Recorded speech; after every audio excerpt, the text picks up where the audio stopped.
Hello ನಮಸ್ತೆ ಎಲ್ಲರಿಗೂ, ಎಲ್ಲ ಕರ್ನಾಟಕದವರಿಗೂ, ಸ್ಪೆಷಲಿ ಕರ್ನಾಟಕದವರಿಗೆ ನಮಸ್ತೆ. ನಾನು ನಿಮ್ಮ ನೆಚ್ಚಿನ ಕನ್ನಡತಿ ಸಾಯರ. ವಿಷಯ ಅಂತ ಗೊತ್ತುಂಟಾ, ನಾನು ಆ್ಯಕ್ಚುಲಿ ಇಲ್ಲಿ ದುಬೈಯಲ್ಲಿ ಜಿಮ್ಮಿಗೆ ಬರ್ತೇನೆ. ನಾನು ಮೊದಲು ಶಾರ್ಜಾದಲ್ಲಿ ಸಹ ಹೋಗ್ತಾ ಇದ್ದೆ, ಇಲ್ಲಿಗ ದುಬೈಯಲ್ಲಿ ಸಹ ಜಾಯ್ನ್ ಆಗಿದ್ದೇನೆ. ಇದು ಜಿಮ್ಮಿದು ಎಂಥ ಪ್ರಾಬ್ಲಮ್ ಅಂದರೆ, ಎಷ್ಟು ಎಕ್ವಿಪ್ಮೆಂಟ್ ಉಂಟಂದರೆ ಇದು ಯಾವುದು ಹೆಸರು ನೆನಪಿಟ್ಕೊಳ್ಬೇಕಂತ ಗೊತ್ತಾಗೋದಿಲ್ಲ. ಅದು ಜಿಮ್ ಟ್ರೈನರ್ ಹತ್ರ ಕೇಳಿದರೆ ಅದು ಮಾಡು ಇದು ಮಾಡು ಅಂತ ಹೆಸರು ಹೇಳ್ತಾನೆ. ನಮಗೆ ಅದು ಮಷೀನದ ಹೆಸರೇ ಗೊತ್ತಿಲ್ಲದೆ ನಾವು ಹೇಗೆ ಹೋಗಿ ಮಾಡೋದು? ನಾನೆಂತ ಮಾಡ್ತೇನೆ ಗೊತ್ತುಂಟ, ಇದು ಮಷೀನ ಮೇಲೆ ಒಂದು ಚಿತ್ರ ಇರ್ತದೆ.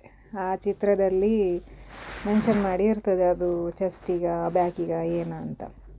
ಸೊ ಅದು ಚಿತ್ರ ಎಲ್ಲ ನೋಡಿ ಮತ್ತು ನನಗೆ ಅದು ನೋಡುವಾಗ ಗೊತ್ತಾಗ್ತದೆ, ಅಯ್ಯೋ ಇದ್ರಿ ನೋಡಿ, ಇಲ್ಲಿ ನೋಡಿ ಅದು ಯಾವುದಕ್ಕೆ ಅಂತ ಅದರಲ್ಲಿ ಎಲ್ಲ ಮೆನ್ಷನ್ ಮಾಡಿ ಇರ್ತದೆ. ಸೊ ಆ ಚಿತ್ರ ನೋಡಿ ನಾನು ಮಾಡೋದು ಇದು ಯಾವುದಕ್ಕೆ ಅಂತ. ನನ್ನದೇ ಹೆಸರು ಕೆಲವೊಮ್ಮೆ ನಾನು ಮರ್ತು ಹೋಗ್ತೇನೆ, ಅದರಲ್ಲಿ ಇದ್ರದ್ದೆಲ್ಲ ಹೆಸರು ಎಲ್ಲಿ ನೆನಪಿಟ್ಕೊಳ್ಳೋದು? ಸ್ಕೂಲಲ್ಲಿ ಕಲ್ತಿದ್ದೇ ಎಲ್ಲ ನೆನಪು ಹೋಗಿದೆ, ಅದೆಲ್ಲ ಪ್ರಾಬ್ಲಮ್.